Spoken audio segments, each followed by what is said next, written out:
everyone, welcome back to Teacher with Wings and welcome back to yet another video where I'm trying to help you out with your GEPIWAT process.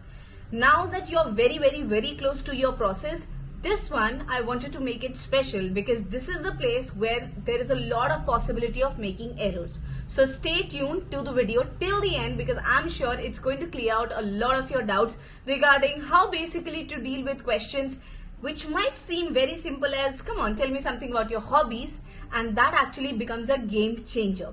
Those who are coming from my channel for the first time, then hi, my name is Anuradha. I'm a student of MBA HR and I'm pursuing my MBA from Symbiosis Institute of Management Studies.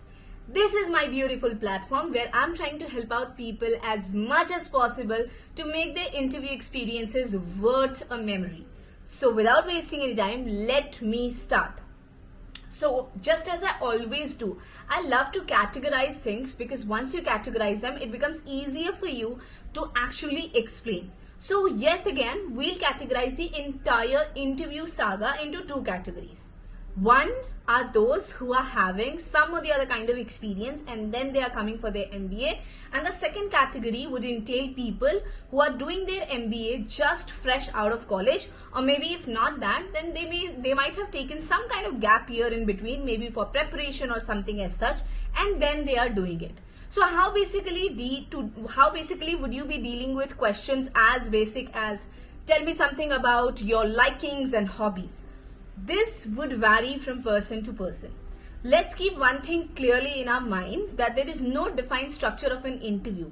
Even if you have the best interview expert on this earth, you would still find out that interviews cannot be categorized or interviews cannot be given as a blueprint, because it's very difficult to map somebody's brain and then tell you, these are the 10-15 questions that the interviewer is going to ask. So that level of ambiguity will always be there in any interview that you're sitting at. But something what you can do out of experience, or maybe after listening to someone who has gone through a lot of interviews or maybe has a rich experience of the same, is where and how to eliminate the possibility of errors, because that gives you an upper hand in taking the interview further, right? So जब कभी भी आप experience के साथ में किसी भी interview के लिए बैठते हो, especially if you have worked for some years and then you are sitting down for an educational qualification and you're sitting for an interview of that sort, then a lot of your questions will be regarding your previous experience. Like where were you working, what kind of projects did you handle, what were the intricacies of the project, and all of those things. Now mind it is a college interview. That's why you can actually go all on to actually talk about your roles and responsibilities and everything. From my personal experience, this is something I understood after sitting in one of the interviews. So during my summer internship processes, I won't mention the name of the company, but there was one company where I sat for the interview and they asked me left, right, center a lot of questions about my experience, wherein I talked about it at length. So much so that maybe it might have given a very intimidating sign to them. So again, try to keep a balance. How do I come to that and how did I come to that conclusion? Because once the results were out, they basically took out of 7, at least 5 people were freshers. So obviously they were not looking for someone who has a very rich experience. But when it is an educational college interview, you can actually go all out and talk about your responsibilities, the things that you came across in your work, your challenges, how did you basically turn them into your strengths, and all of that. The problem is not for them. The problem actually comes for the freshers. In fact, I would rather take the word problem out and say that the real challenge comes for the freshers. How to go about in the interview when it comes to the freshers. And this is exactly where I'm going to answer 3 of the basic questions which the interviewers ask you in a very friendly manner, and at times I don't want to say that word, but you understood what I'm trying to say, right? So you might come across this question over and over where they would ask you, okay, tell me something about your hobbies. What do you love to do a lot, right? Now, to you, it might sound like a very silly question, because don't you think that ever since we started framing our introduction, we have been talking about our hobbies and likings and dislikings. Little do we know that when we were kids and when we used to answer these things, we never used to get a return question. But when you will be sitting in an interview and talking about the same, there is high possibility that you might get questioned on that. That's why it becomes an important segment where thoughtfulness is required. So if somebody asks me, what are your hobbies? And if I say that I love to paint or I love to sing or dance, there might be a back question at the same point of time. Okay, could you tell me who's your favorite painter? Or maybe you can just tell me some of the major works of that particular painter. Dance as in which dance form? Okay, this particular dance form, is it a state dance or a nationwide dance? This particular dance form, okay, someone from this particular dance or this particular art form was recently recognized by the government, be it in India or elsewhere. What do you know about them? So now the catch is you can't really bluff at this particular point. हमें बहुत बार लगता है कि ये तो इतना easy है तो हम लोग कह देंगे I love to sing. But what exactly in singing? Do you like classical music? Do you like Western music? If you like classical music, then who exactly in that? And from that particular place, is there someone who has recently been felicitated or given any significant award somewhere? Now do you understand how exactly the interview can go? एक बहुत ही simple sweet सा answer जिसमें आपने बस अपने आप को बचाने के लिए कह दिया था I love to dance can actually go deep till the GK level as well. So question number 1, whenever you are given a question, tell me something about your hobbies, please try to be as truthful as possible. And if you can't really be very truthful, do not really go to these safe-sided answers, I love to dance or sing or this or that, because I'm sure they're going to ask you questions in detail. That was question number 1, which happens to be a trick question. Now let me give you question number 2, which again, I find it as a very tricky question at most of the cases. Question number 2, they might just give you a situation and ask you to give an answer to that. It's not really necessary that every answer has to be correct, but obviously the interviewer will definitely have a little bit of thought process behind asking that question.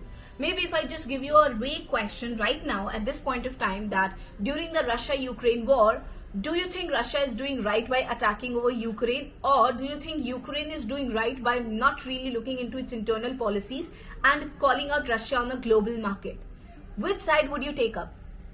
Easy yet very difficult to answer. Why so? Because whenever you're asking this question, you are favoring one over the other. This was just one standard example that has been coming up over and over in the last couple of months. So that's why keep yourself prepared that when in case you are getting a question like this where you're supposed to take a standard answer, see what the interviewer is looking for. If you can go ahead with the diplomatic answers, that's absolutely the best passage. But sometimes the interviewers are little smart. Actually, they are very tricky. Smart, definitely they are, but they're a little tricky. They're going to ask you, okay, don't give me this HR kind of answer. Tell me an exact opinion. What would you say? Be very mindful of your words when you're answering these questions. Now, question number 3, and this is my favorite question. Why have you taken this particular specialization? Because there is a possibility they are going to ask you a question regarding which specialization do you want to go with and why are you really going ahead with that. You can't really give any answer in the air. There has to be some logical backing of it. As a matter of fact, let me just give you this in clear and bold disclaimers. As a matter of fact, once you get into the college, you're going to go through an induction process. I had an induction process of 14 days. I've made a video on that as well. You can check it out. And along with that, you will be given some additional good number of classes to actually come down to the level that which specialization you should go with. But before that also, you must have thought of going ahead with something. That something needs to be backed with a good reasoning. And that is something very important when you're sitting for an interview. You can't really just go and say that I'm not really sure where do I want to go for. It's absolutely fine if you just say that I am a little confused between maybe marketing and HR, but you can't really go out and say that I haven't really thought about it, because that doesn't give a clear or a very healthy impression about you. Having said that, let me just tell you, having said that, it is absolutely okay to go for 2 options provided you know a clear distinction between the 2 of them. So I'll give you an example of mine. So when I was given this question, I clearly said that I have an inclination towards marketing, but since marketing also entails sales, with which I am not very comfortable, that's why something little similar to that would be HR. So this is what I want to go ahead. And also in the time ahead in my corporate journey, it will also give me the liberty to switch between the 2, because the roles in the corporate are many a times overlapping. So these were my 3 tricky questions which at times flip your entire interview. Be mindful of these questions because trust me, if they come up, it will be a challenge if you are not really able to draw your interview from that particular point. But having said that, since you have already talked about the interview preparation in an extensive 5 video series, I'm sure it would be helping you out, and I'm sure you're going to use the best of all of these experiences in your interviews. Well, कब आपका interview होता है, कैसा आपका experience रहता है, don't forget to share all of that with me on my LinkedIn channel or maybe even on YouTube. I'll be more than happy to answer and interact with you further on. And just in case you're coming to my college, then you're very warm welcome. Please make sure that you have the best self during that interview so that you don't come out with a regret that I could have done that better, but I did not really do it. That was it from my side for today's video. I really hope it added some value. If it did, don't forget to hit the like button, share and subscribe to the channel. That was it. Bye-bye. Take great care of yourself and I'll see you very soon in Sims. Bye-bye.